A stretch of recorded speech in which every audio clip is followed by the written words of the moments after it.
The pre-dawn gloom of December 16, 1944, settled over Monschau along the German-Belgian frontier as Colonel Oskar Alfred Axelson surveyed crates that bore classified markings he'd been explicitly forbidden to touch.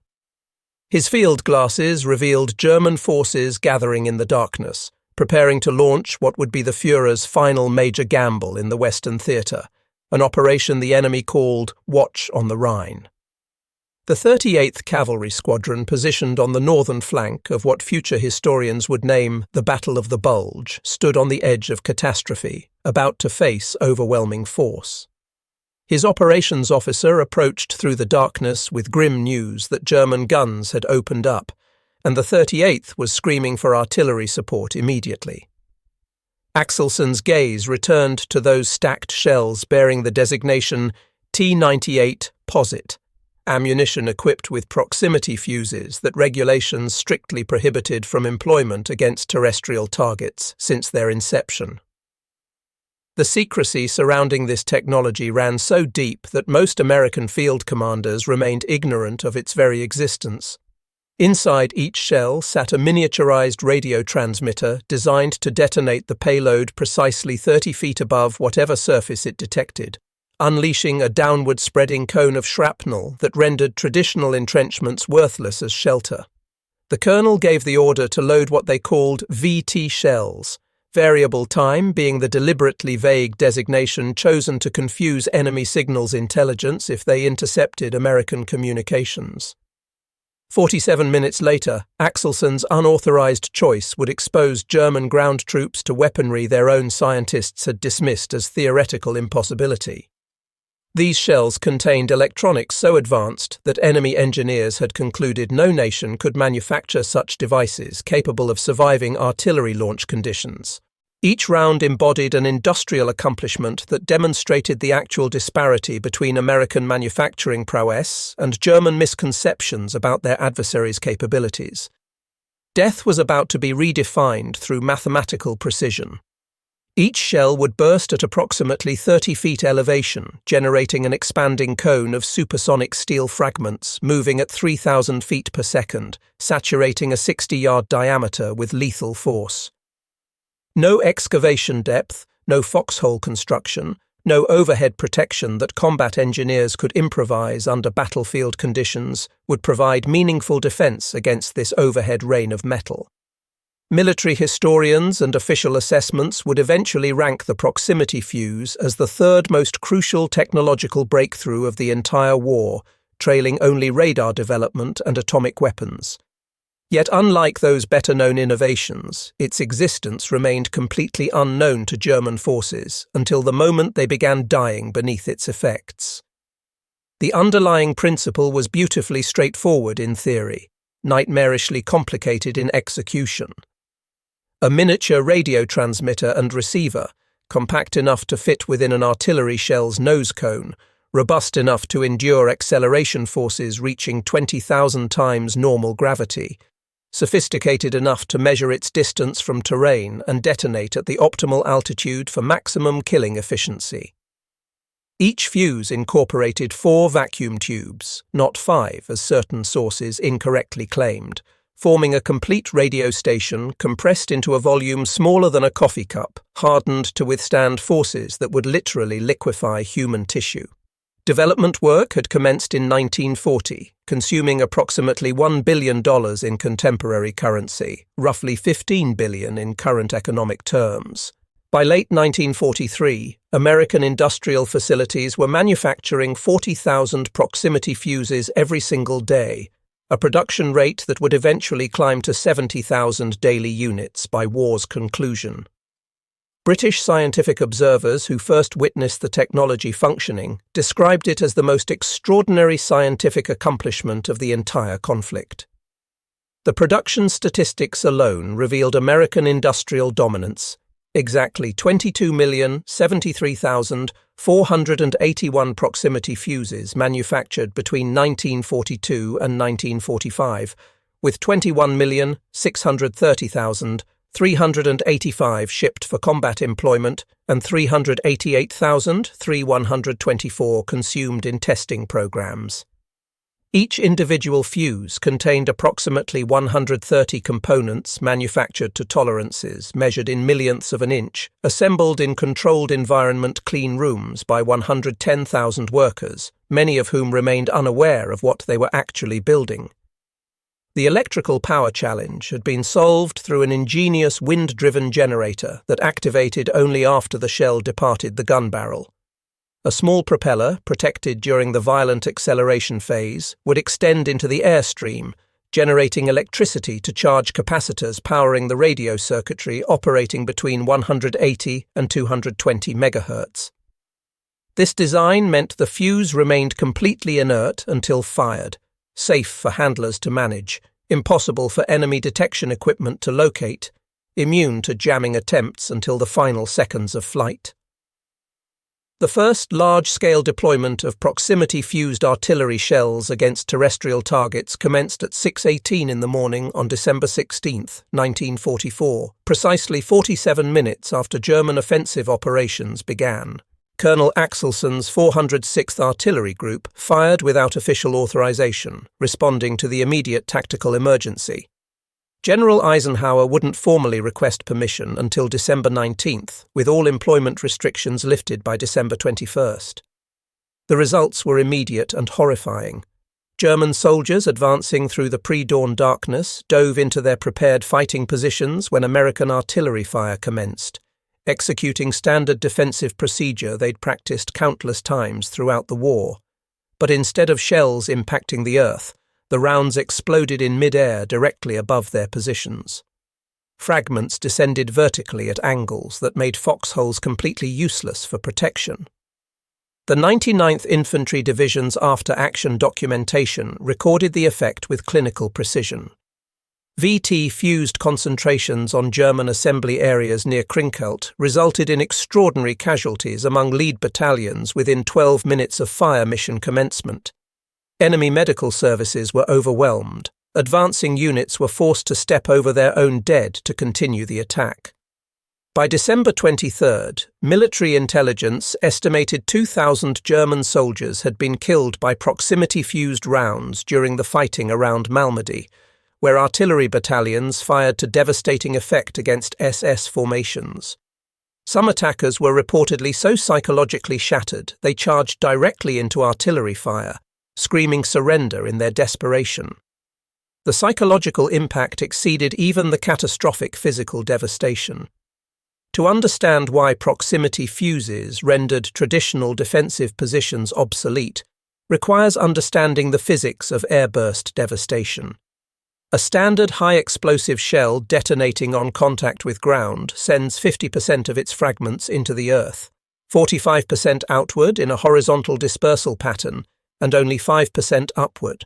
A soldier in a properly constructed foxhole enjoyed a 90% survival probability from conventional artillery fire. The proximity fuse transformed these survival calculations catastrophically. Detonating at 30 feet altitude, 100% of fragments traveled downward or outward in an inverted cone configuration.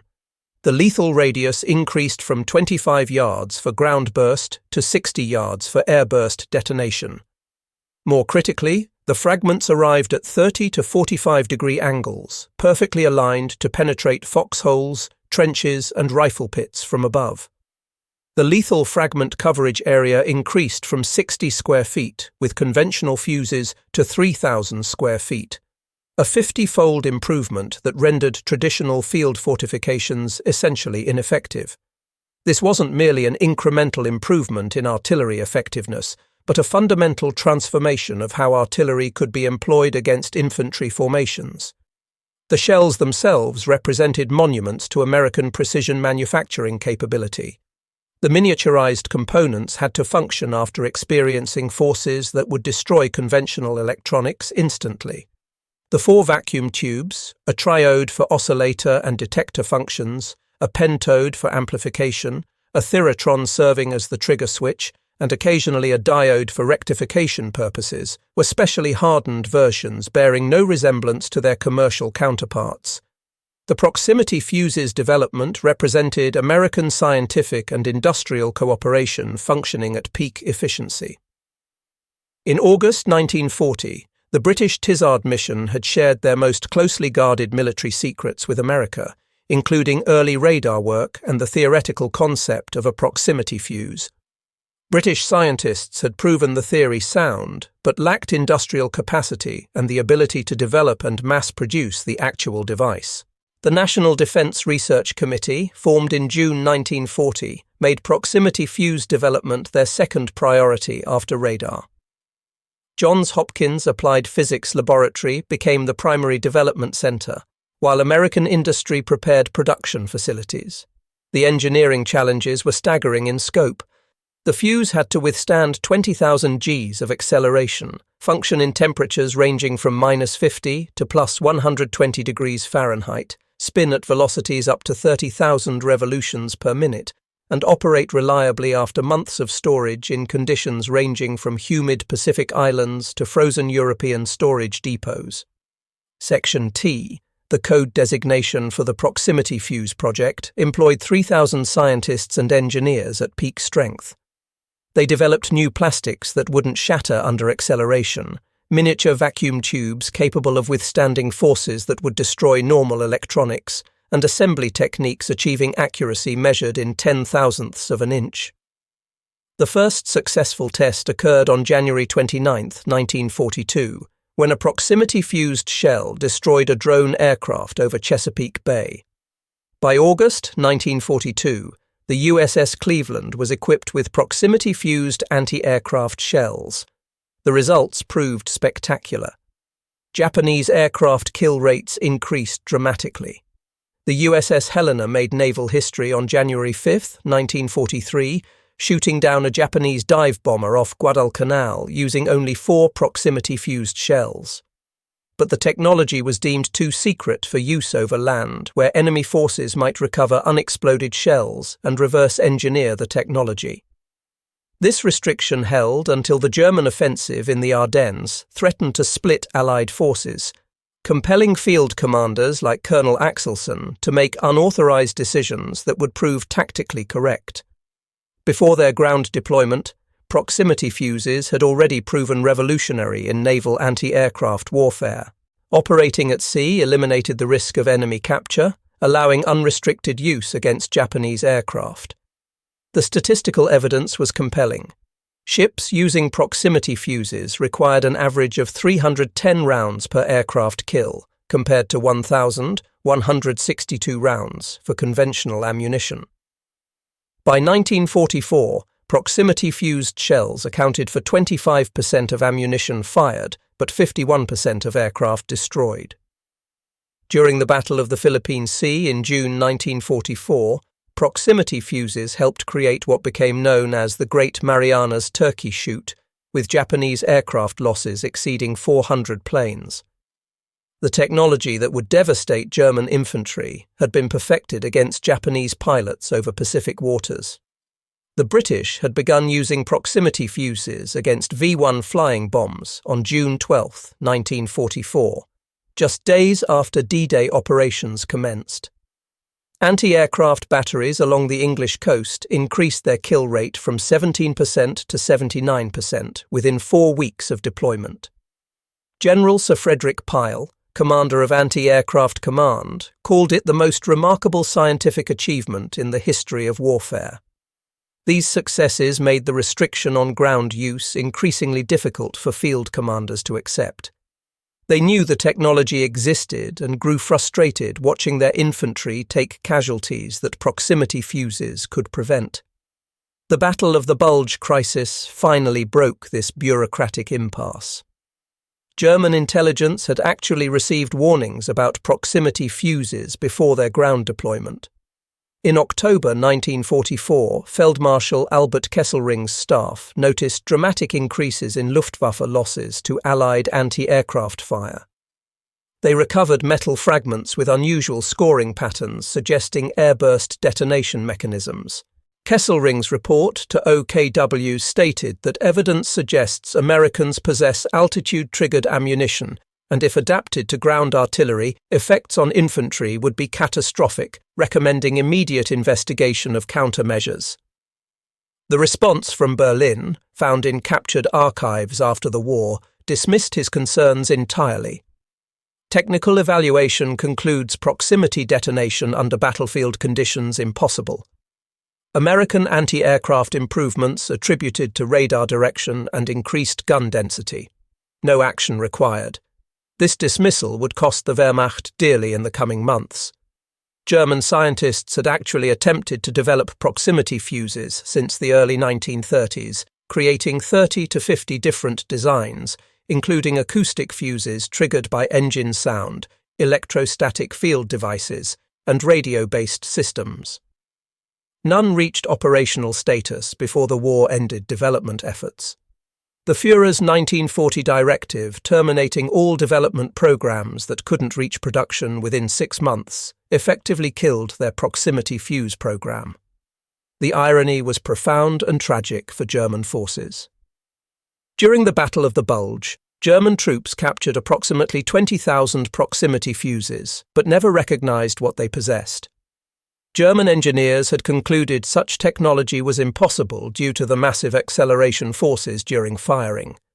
They literally held the intelligence coup of the war in their hands without realizing its significance. 5 American companies conducted final assembly of proximity fuses at dedicated facilities across the nation. Crossley Corporation's Cincinnati plant employed 8,000 workers, producing up to 16,500 proximity fuses daily at peak production capacity. Their quality control systems detected defects measuring 1/50,000th of an inch. The plant consumed more electricity daily than entire German cities under Allied bombing. Air conditioning systems maintained temperature within 2 degrees to prevent thermal expansion affecting manufacturing tolerances. Quality control procedures rejected 28% of completed units that failed to meet exacting specifications. This rejection rate, which would have been catastrophic in German production planning, was acceptable to American planners because production volume was so massive they could afford to destroy more precision components daily than Germany produced monthly across their entire industrial base. Sylvania dominated component manufacturing, producing 95% of the miniature vacuum tubes, over 100 million total units, employing 10,000 workers across 15 plants dedicated solely to the VT program. Over 100 American companies participated across the complete supply chain, with more than 2,000 suppliers ranging from powder manufacturers to precision machine shops contributing components. The workforce was predominantly female throughout the program. At Sylvania's Ipswich plant, 9,000 of 10,000 workers were women, many recruited from local communities with no prior manufacturing experience. They worked in clean rooms with filtered air, using microscopes to verify component placement within tolerances of 0.002 of an inch. Each worker typically performed one specific task, repeated thousands of times per shift, becoming extraordinarily proficient at that single operation. By Christmas Day 1944, proximity fuses were authorized for use across the entire Ardennes front. The United States Army fired 200,000 proximity-fused shells during the Battle of the Bulge campaign. General Patton, initially skeptical of the new technology, became an enthusiastic convert after witnessing its effectiveness firsthand.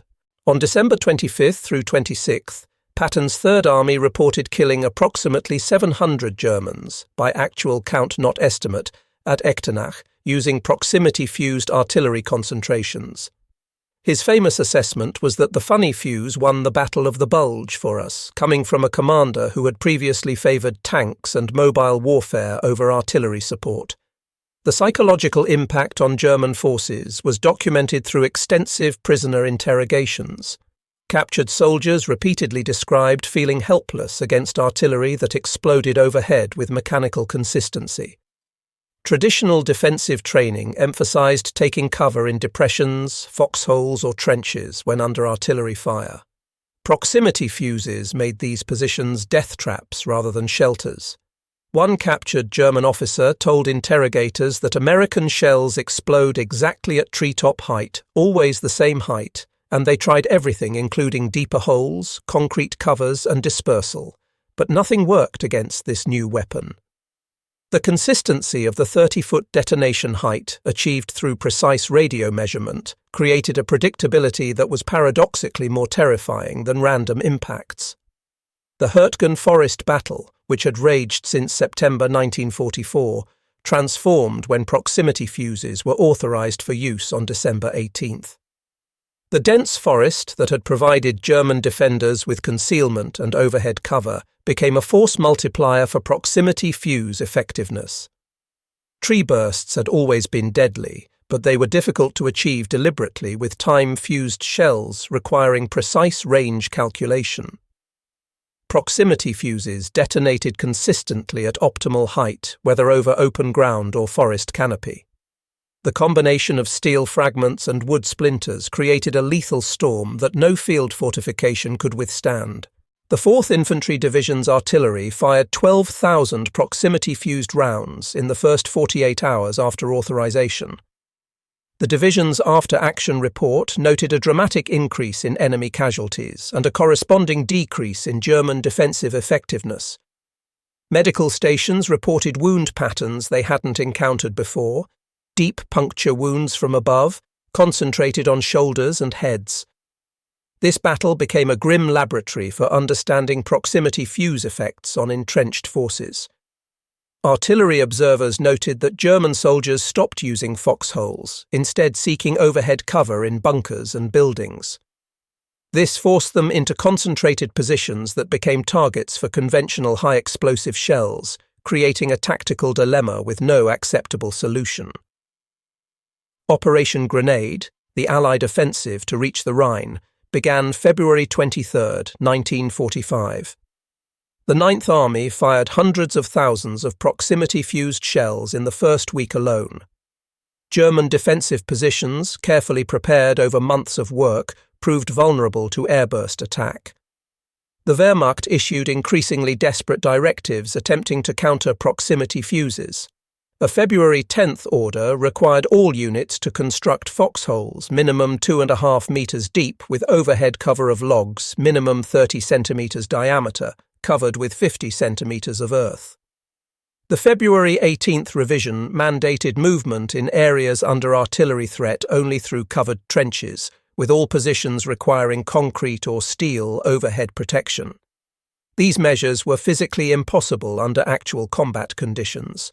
The materials, time and engineering expertise required for such construction simply didn't exist in the field. A February 26th directive simply stated that units will disperse to maximum distance combat effectiveness permits, no more than 2 men in any position. The Ludendorff Bridge at Remagen, captured on March 7, 1945, illustrated both the power and limitations of proximity fuses in close combat. When Lieutenant Karl Timmermann requested artillery support with VT fuses to slow German retreat across the bridge, the artillery commander refused, citing reports that American troops were too close to safely employ airburst ammunition. This documented refusal, found in official United States Army histories, demonstrated that proximity fuses required careful tactical employment to avoid friendly casualties. German attempts to develop their own proximity fuse during the war revealed the true industrial gap between the combatants. Rheinmetall resumed research in 1944 and actually test-fired several hundred working prototypes before war's end. But prototypes weren't production models ready for battlefield deployment. German engineers calculated they would need to build 15 new electronics factories, train 50,000 specialized workers, and develop manufacturing processes that didn't exist anywhere in Germany. They would need 500 tons of refined copper monthly, 50 tons of silver for electrical contacts, and 100,000 skilled workers just to approach American production rates. Even if materials could be obtained, German industry lacked the precision machine tools required for manufacture. American factories used Swiss-made microlathes accurate to 1/10,000th of an inch. Germany's best machine tools, worn from 5 years of continuous operation, achieved 1,000th inch accuracy on good days with optimal conditions. The quality control requirements alone exceeded German manufacturing capabilities at this stage of the war. The deeper irony was that German scientists understood the underlying theory perfectly. They had actually begun proximity fuse research before the Americans initiated their program. But understanding theory and achieving industrial-scale mass production were entirely different challenges requiring different capabilities. America had not just developed superior technology, but created an industrial ecosystem capable of producing it in millions of units. While proximity fuses transformed ground warfare in Europe, their original purpose as anti-aircraft defense reached peak effectiveness in the Pacific theater. By 1945, proximity-fused anti-aircraft shells destroyed Japanese aircraft with unprecedented efficiency. The kamikaze threat, which might have made invasion of Japan catastrophically costly in American lives, was largely neutralized by VT fuses providing effective defense against suicide attacks. Ships using proximity fuses during the Okinawa campaign shot down 91 Japanese aircraft for every 100 attacking, compared to 25 per 100 before proximity fuses became standard ammunition. Admiral Willis Lee stated that proximity fuses saved 100,000 American lives in the Pacific theater, explaining that every Japanese plane shot down by VT fuses was one that didn't crash into American ships. This dual application, devastating against ground forces in Europe and decisive against aircraft in the Pacific, demonstrated American industrial philosophy perfectly: mass produce excellence and deploy it everywhere simultaneously. Germany, struggling to produce basic ammunition in sufficient quantities, faced an enemy that put sophisticated electronics in disposable shells they fired by the hundreds of thousands. Military researchers studying proximity fuse effectiveness found they were 3 to 10 times more lethal than conventional artillery against ground targets depending on terrain conditions. Against V-1 flying bombs, destruction rates increased from 24% to 79%. In naval anti-aircraft employment, the average rounds per kill dropped from over 1,000 to approximately 300. The 50-fold increase in lethal fragment area fundamentally changed artillery employment doctrine. Traditional artillery required concentrated barrages to achieve area coverage. Proximity fuses allowed dispersed fire to achieve similar effects with fewer shells. This improved logistics, reduced barrel wear, and allowed artillery units to support more maneuver elements simultaneously. General Patton reported that proximity fuses allowed his artillery to support advancing units more effectively than ever before. Instead of lengthy preparatory bombardments that warned defenders of impending attack, artillery could fire shorter, more lethal concentrations that allowed infantry to advance before enemies recovered from the shock. This increased operational tempo contributed to the rapid Allied advances in early 1945. However, casualty figures require careful analysis and skepticism. While various estimates circulated during and after the war, no documented evidence supports claims of specific large numbers, like 250,000 German deaths, attributable solely to proximity fuses. What is thoroughly documented is their multiplication of artillery effectiveness and their profound psychological impact on German forces facing them. German recognition of proximity fuse technology came gradually and incompletely throughout the campaign. Prisoner interrogations revealed that most German soldiers never understood what was killing them with such effectiveness. They spoke of tree bursts and air mines, but didn't grasp the systematic nature of the technology or its electronic sophistication. German technical intelligence eventually recognized the sophistication involved.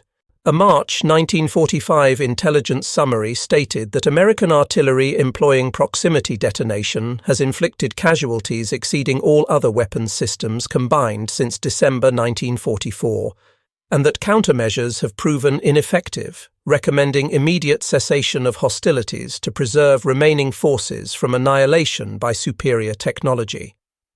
The proximity fuse program represented approximately 3% of all American physicists working on a single weapons project, a remarkable concentration of scientific talent.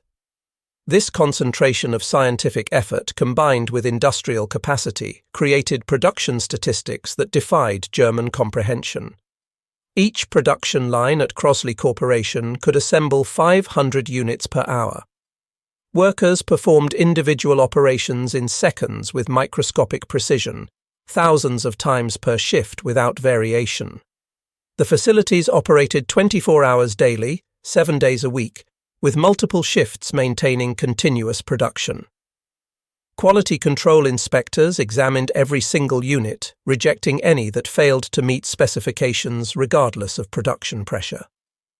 The proximity fuse story encompasses more than technology and production statistics alone. It fundamentally changed the battlefield experience for infantry on both sides of the conflict. American soldiers gained confidence knowing their artillery could effectively suppress dug-in enemies who would have been relatively safe from conventional artillery. German soldiers lost the psychological security that earth and entrenchments had provided for centuries of warfare. Veterans' accounts from both sides confirm this transformation in infantry combat. American forward observers described calling in fire missions with new confidence, knowing proximity fuses would affect enemies even in well-prepared positions. German veterans recalled the helplessness of hearing incoming artillery and knowing that taking cover offered no meaningful protection. The medical implications were significant for both sides. Proximity fuse casualties presented unique challenges to medical personnel. The downward angle of fragments created wound patterns military surgeons hadn't encountered in previous artillery casualties. German medical services, already severely strained by years of war, couldn't effectively adapt to these new casualty patterns. American medical personnel, by contrast, had penicillin and plasma available, advantages that had nothing to do with proximity fuses but compounded their effectiveness by allowing treatment of wounded who would have died from infection in previous wars. The proximity fuse represented more than tactical advantage on the battlefield. It demonstrated systemic superiority in connecting science, industry, and military application into a functional whole. While Germany pursued wonder weapons like V-2 rockets that consumed enormous resources for minimal actual military effect, America mass-produced genuinely revolutionary technology and deployed it widely across multiple theaters.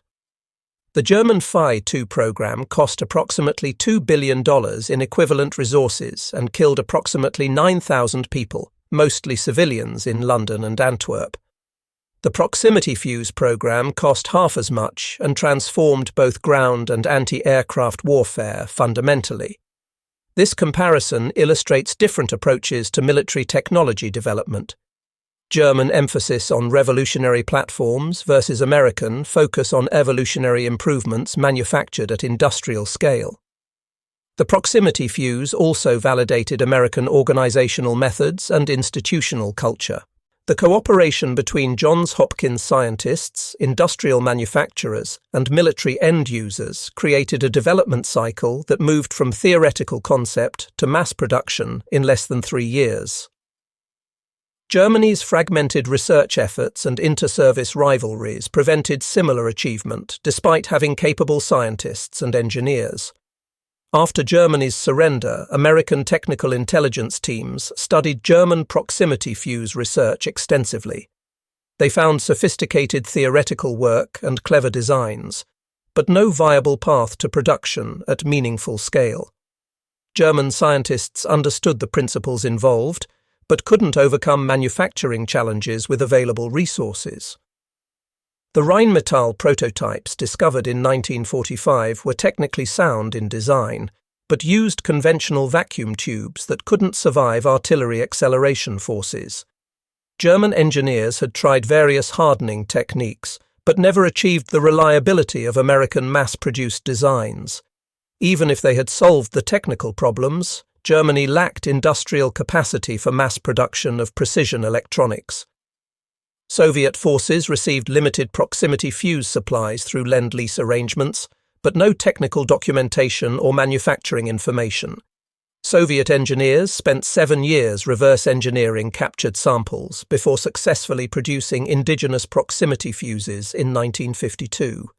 Even then, quality and reliability remained inferior to American wartime production standards. This technological transfer pattern revealed the complexity of proximity fuse manufacturing. Having working examples wasn't sufficient. Successful production required industrial infrastructure, quality control systems, and manufacturing expertise that took years to develop, even for a major industrial power like the Soviet Union.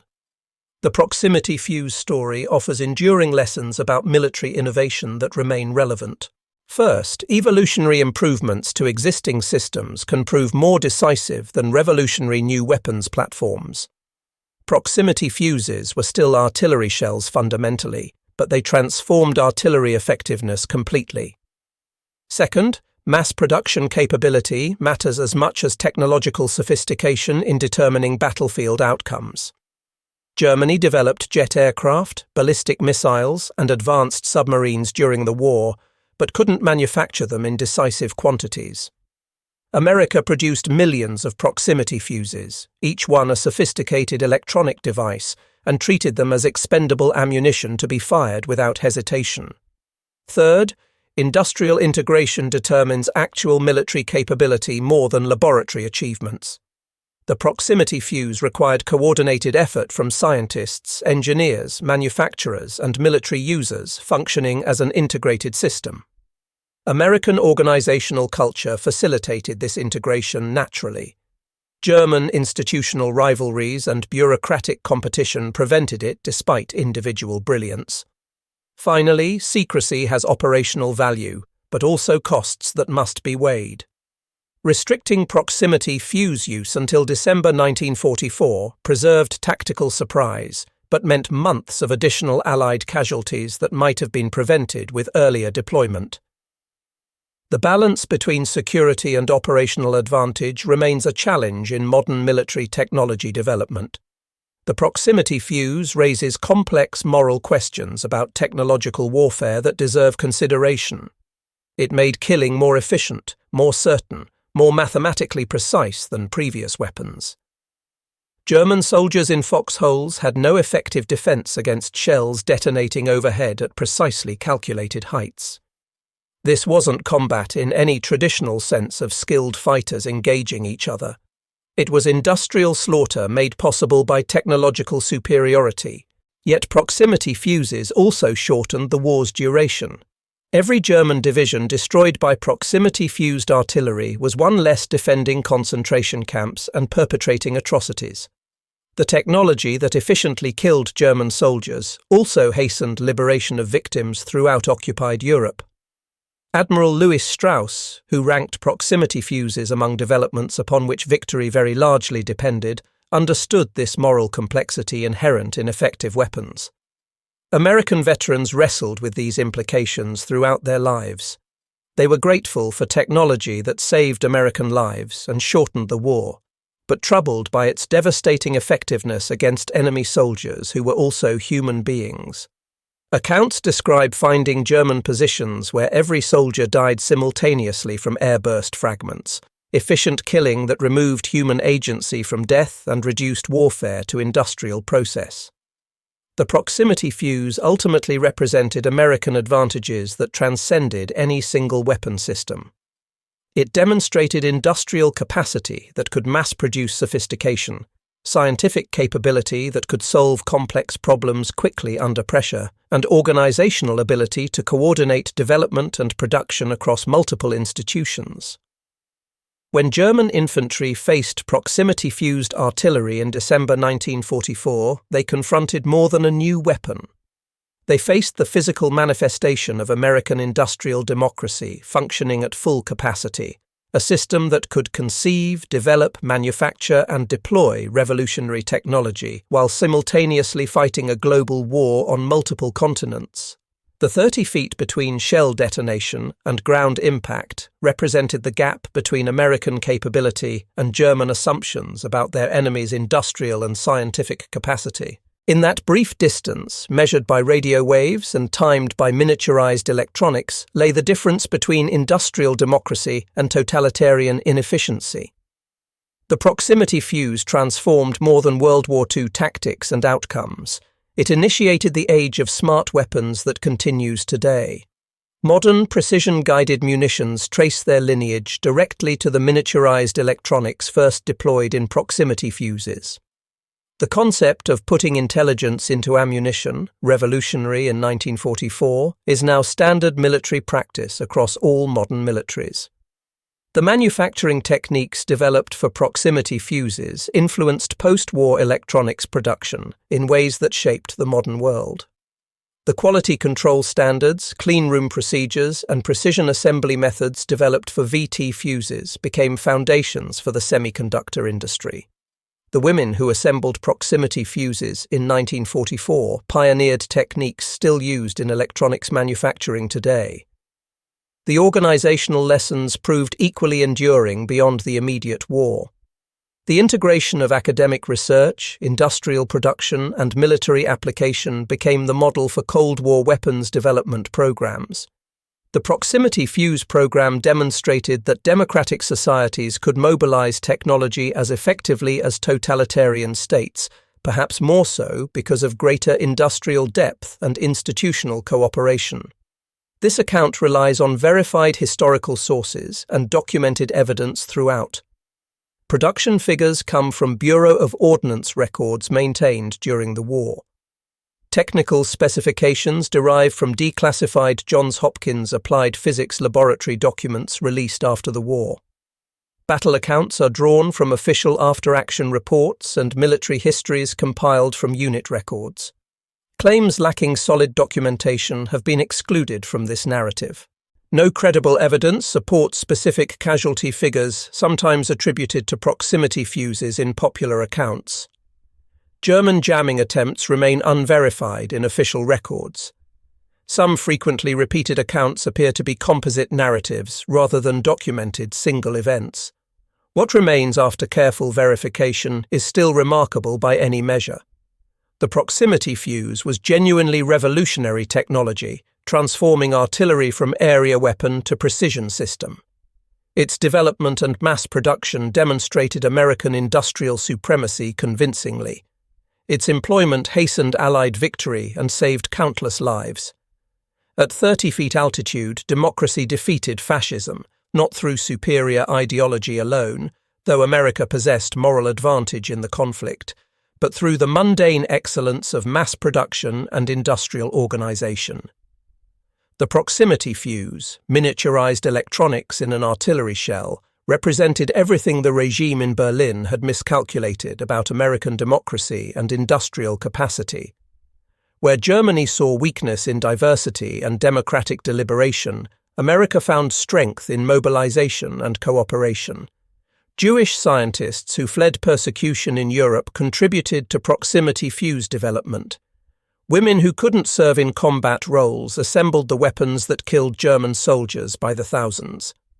Democratic inefficiency somehow produced 22 million sophisticated electronic devices, while totalitarian efficiency couldn't manufacture basic ammunition reliably in sufficient quantities. The German infantry who faced proximity fuses in December 1944 were arguably among the world's finest soldiers by training and experience. They had conquered most of Europe in rapid campaigns, fought on multiple fronts simultaneously, survived years of brutal combat. They died in their foxholes not from lack of courage or skill, but from encountering the future before they understood it existed. They had 30 feet, the distance from airburst to impact, to recognize that everything they believed about American weakness and industrial incapacity was catastrophically wrong. In those fractions of seconds, as fragments traveled from electronic detonation to human flesh at supersonic velocities, the regime's delusions met American reality with terminal consequences. The proximity fuse killed more than German soldiers on European battlefields. It killed the mythology of martial superiority through will alone, the romance of defensive fortification that had dominated warfare for centuries, the concept that courage and fighting spirit could overcome technological superiority. In 30 feet of altitude, measured by miniature radios using technology that enemy scientists had declared shouldn't exist, produced in quantities that seemed impossible to German industrial planners, America announced that future warfare belonged to those who could imagine it, engineer it, and mass-produce it simultaneously.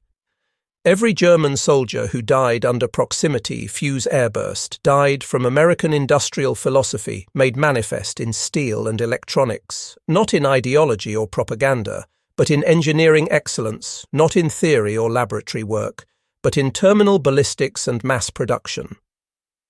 The shells that exploded 30 feet above German foxholes delivered democracy's argument against fascism in fragments travelling at 3,000 feet per second, proving that free societies could outproduce, out-innovate, and ultimately outfight totalitarian powers when fully mobilized. The proximity fuse was ultimately democracy's perfect weapon for the industrial age, sophisticated yet mass-produced, complex yet reliable, expensive yet expendable. It killed efficiently, not through hatred or ideology, but through engineering excellence and manufacturing capability. It ended battles not through barbarism or cruelty, but through mathematics and physics. It won wars not through superior morale alone, but through industrial capability functioning at maximum efficiency. The story of German infantry facing proximity fuses is fundamentally about the collision between past and future warfare. Traditional defensive techniques perfected over centuries became obsolete in minutes when confronted with new technology. The earth that had protected soldiers since warfare began could no longer shelter them from overhead airburst.